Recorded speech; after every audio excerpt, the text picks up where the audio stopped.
সাধারণ কিছু উপকরণ দিয়ে অসাধারণ একটি রেসিপি আজকে তোমাদের সাথে শেয়ার করব। আশা করি আমার সহজ রেসিপিটি তোমাদের কাছে ভালো লাগবে। হ্যালো ভিউয়ার্স, আসসালামু আলাইকুম। কেমন আছো সবাই? যে যেখান থেকে আমার ভিডিওটি দেখছো, আশা করি সবাই অনেক ভালো আছো। রেসিপিটি ভালো লাগলে লাইক দিয়ে পুরো ভিডিওটি দেখে নেবে। প্রথমে চুলায় একটা টপার বসিয়ে দিয়েছি আর এর মধ্যে দিয়ে নিয়েছি পরিমাণ মতো চিনি।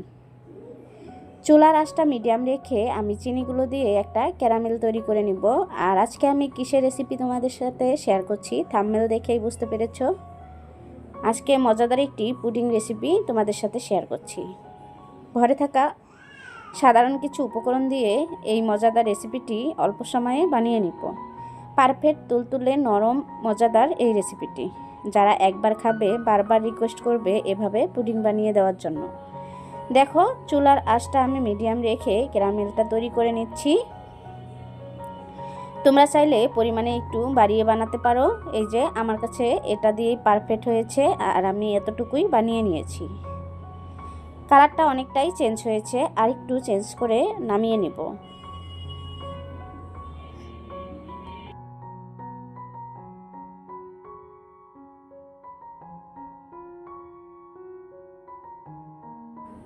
আমি যে ক্যারামেলটা বানাচ্ছি সেটা কিন্তু পারফেক্টভাবে হয়ে গিয়েছে। এখন আমি নামিয়ে নিচ্ছি আর যে মোল্ডের মধ্যে আমি পুডিংটা সেট করে নিব সেটার মধ্যে ঢেলে নিচ্ছি। গরম অবস্থায় ঢেলে নিতে হবে, তা না হলে কিন্তু এটা জমা বেঁধে যাবে। এখন ভালোভাবে ছড়িয়ে দিচ্ছি। একদম সহজ আর পারফেক্ট একটি রেসিপি। আশা করি তোমাদের কাছে ভালো লাগবে, আর রেসিপি ভালো লাগলে লাইক দিয়ে পুরো ভিডিওটি দেখে নেবে। আমি যেই টপারে ক্যারামেল তৈরি করে নিয়েছি সেটাই চুলায় বসিয়ে দিয়েছি। আর আগে থেকে আমি অফ ক্যামেরায় হাফ লিটার দুধ ভালো করে জাল করে নিয়েছিলাম আর সেটা এর মধ্যে দিয়ে দিলাম। এখন অনবরত নেড়েচেড়ে ভালো করে মিশিয়ে নিচ্ছি। মিষ্টির জন্য এর মধ্যে দিয়ে দিচ্ছি পরিমাণ মতো চিনি। তোমরা যে পরিমাণের মিষ্টিটা খেতে পছন্দ করো সেই পরিমাণে দিয়ে নিবে। আর আমি যতটুকু চিনি দিয়েছি এটাতেই পারফেক্ট হয়েছে। এখন এর মধ্যে দিয়ে দিচ্ছি সামান্য পরিমাণের লবণ। তোমরা যদি মিষ্টি জাতীয় খাবারের সাথে লবণ খেতে পছন্দ না করো তাহলে স্কিপ করতে পারো। আমি লবণ চিনি ভালো করে মিশিয়ে নিচ্ছি। আর আগে থেকে আমি 3টা সাদা এলাচ থেতে করে নিয়েছিলাম, সেটা এর মধ্যে দিয়ে নিচ্ছি। আর সাদা এলাচ দিলে সুন্দর একটা ফ্লেভার আসে আর খেতে কিন্তু পুডিংটা ভীষণ টেস্টি হয়। এখন আবারও অনবরত নেড়েচেড়ে ভালো করে মিশিয়ে বলক তুলে নিচ্ছি। আমি কিন্তু দুধগুলো আগে থেকেই অনেকটা জাল দিয়ে ঘন করে নিয়েছিলাম আর সেটা তোমরা দেখেই বুঝতে পারছো। এই যে দেখো, দুধগুলো কিন্তু অনেকটাই বলক চলে এসেছে। আর এর মধ্যে এখন অ্যাড করে দিচ্ছি পাউরুটির পিস। আর আমি এখানে 2 পিস পাউরুটি নিয়েছি। আর এই পাউরুটি দিয়ে যদি কখনো পুডিং না খেয়ে থাকো তাহলে অবশ্যই বাসায় একদিন বানিয়ে দেখবে এটা যে কতটা টেস্ট হয়, না খেলে বুঝতেই পারবে না। গরম অবস্থায় আমি এই যে দুধের মধ্যে পাউরুটিগুলো দিয়ে নিয়েছি আর গরম অবস্থায় দিয়ে নেওয়ার চেষ্টা করবে, এতে করে পারফেক্টভাবে গলে যাবে। আমি উল্টিয়ে পাল্টিয়ে ভালো করে মিশিয়ে নিচ্ছি। আর পাউরুটিগুলো দেখো কতটা নরম হয়েছে। এখন আমি চামচের সাহায্যে ভেঙে নিচ্ছি।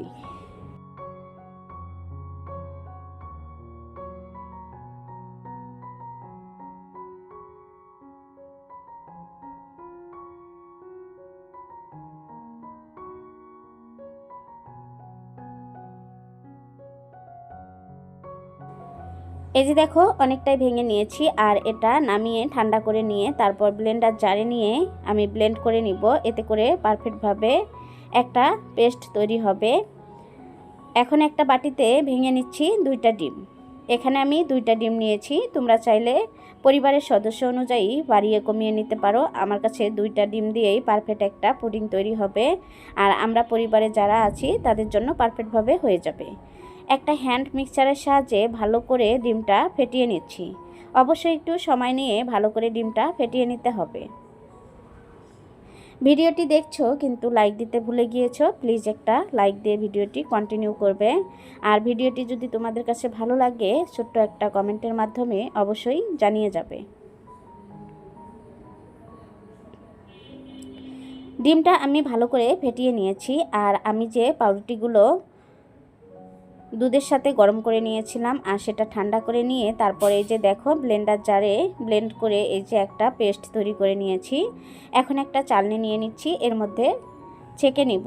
আর এতে করে আমি যে এর মধ্যে সাদা এলাচ দিয়েছি সেটা কিন্তু এই যে দেখো চালনিতে ছেঁকে নিয়েছি। আর ছেঁকে না নিলে কিন্তু এটা দাঁতে লাগবে আর পুডিংটা খেতে ভালো লাগবে না। এখন আবারও হ্যান্ড মিক্সারের সাহায্যে ভালো করে ডিমের সাথে মিশিয়ে নিচ্ছি।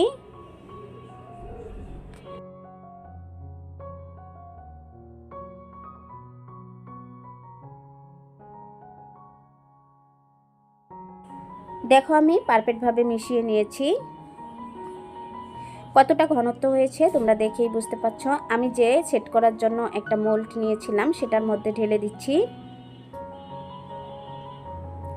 এভাবে পুডিং বানিয়ে দেখবে ছোট বড় সবাই অনেক পছন্দ করবে আর খেতে কিন্তু ভীষণ মজা হয়। আবারও বলছি। এখন চলে যাব চুলায়। দেখো চুলায় একটা প্যান বসিয়ে নিয়েছি আর এই যে একটা চালনি নিয়েছি, এটার মধ্যে আজকের পুডিংটা আমি ভালো করে ভাপিয়ে নিব। আর এই যে এর মধ্যে বসিয়ে দিলাম। এখন একটা ঢাকনা দিয়ে ঢেকে চুলার আঁচটা হাই হিটে রেখে আমি 10 মিনিটের মতো জাল করে নিব। ফিরে আসলাম 10 মিনিট পরে। দেখো পুডিংটা কতটা সুন্দরভাবে সেট হয়েছে। এখন চেক করে নিব একটা কাঠির সাহায্যে। দেখো আমি চেক করে নিচ্ছি, কাঠিতে কোনো রকম কিছু লাগছে না, তার মানে বোঝা যাচ্ছে যে পুডিংটা সুন্দরভাবে হয়ে গিয়েছে। এখন এটা নামিয়ে ঠান্ডা করে মোল্ড আউট করে নিব। আর এই পুডিংটা কিন্তু অবশ্যই একদিন হলেও বানিয়ে দেখবে। আর ঠান্ডা ঠান্ডা এই পুডিংটা খেতে কিন্তু ভীষণ টেস্ট হয়। তোমরা না খেলে বন্ধুরা বুঝতেই পারবে না। এখন একটা প্লেটের মধ্যে মোল্ড আউট করে নিচ্ছি।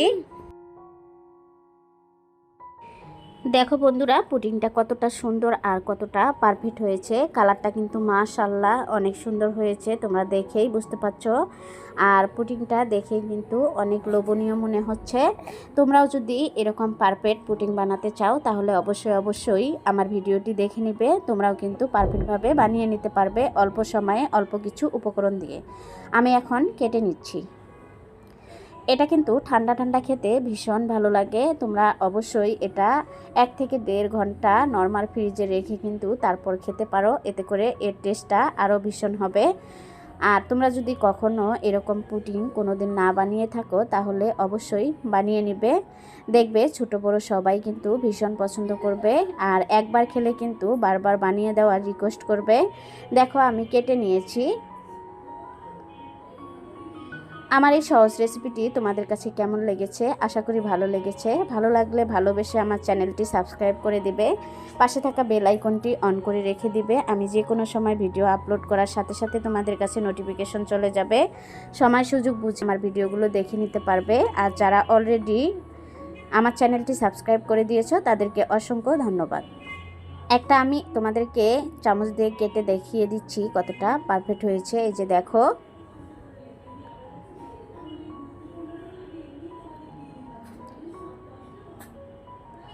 আমার ভিডিওগুলো দেখে আপু ভাইয়ারা সুন্দর সুন্দর কমেন্ট করো, এতে করে কিন্তু আমার ভিডিও করার উৎসাহ আরও বেড়ে যায়। আর তোমাদের ভালোবাসার কারণেই কিন্তু আমি প্রতিদিনই নতুন নতুন ভিডিও নিয়ে তোমাদের মাঝে হাজির হয়ে যাই। ভিডিওটি ভালো লাগলে ফ্রেন্ড এবং ফ্যামিলির সাথে শেয়ার করে দিয়ে তাদেরকেও দেখার সুযোগ করে দিবে। আজ এ পর্যন্ত, আবারও কথা হবে অন্য কোনো ভিডিওতে। এ পর্যন্ত ভালো থাকবে, সুস্থ থাকবে। আল্লাহ হাফেজ।